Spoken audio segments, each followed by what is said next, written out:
Hey guys, Zach is here. I got a tour of the final ship I'll probably be adding to my hangar until release. I know a bunch of us have said that, but and it never panned out. But hopefully I can resist temptation and not buy any more ships.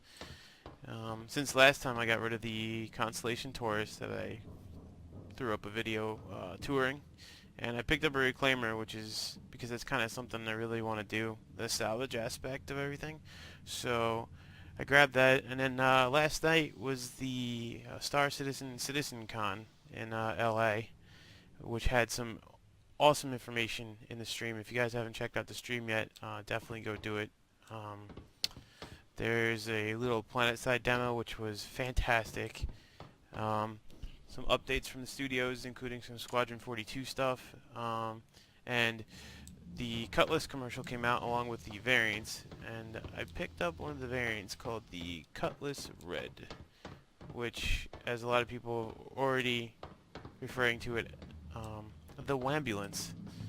It's basically a search and rescue ship, a legitimate search and, well, it's a Cutlass, so not necessarily legitimate completely, but a legitimate search and rescue ship with a custom rescue skin kind of thing. It looks pretty cool. I love the paint job. Um, so let's go check it out. The Cutlass supposedly has a max crew of 4 people, which is pretty interesting. It's the largest, I guess, crew complement for all the Cutlasses. So it's got advanced scanners, I believe, for search and rescue operations, um, as well as all the standard stuff. It gets rid of the top turret on the Cutlass, though.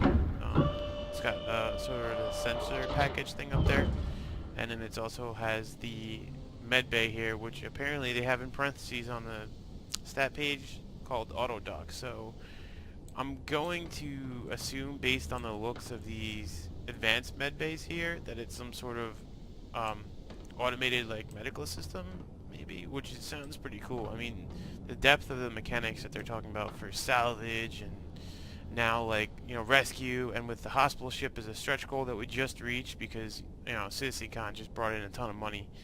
Um, it just sounds amazing. To me, it sounds like it's some sort of automated system that, you know, you rescue a pilot or whatever, and it attempts to stabilize or stabilizes them until you can get them to, say, like a hospital ship or like a station or a planet or whatever, like more advanced medical care.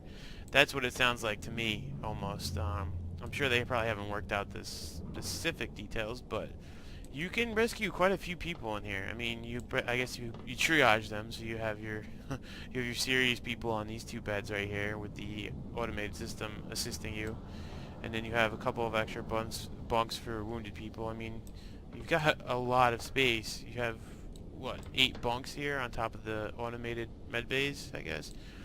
And then I'm assuming there's 2 crew members. They have these seats here, so you can sit down.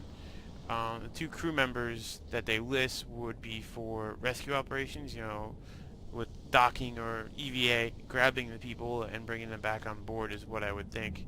Whoops. Um, so that's the rear bay here, with the main section of the ship.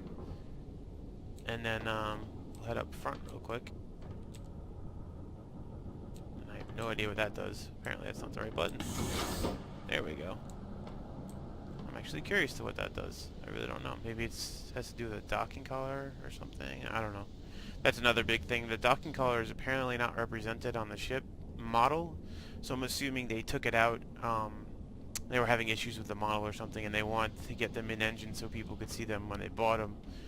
So I'm sure it'll be added at a later date because all the Cutlass models are listed with a docking collar, which, if you think about it, is kind of important for the Cutlass Red.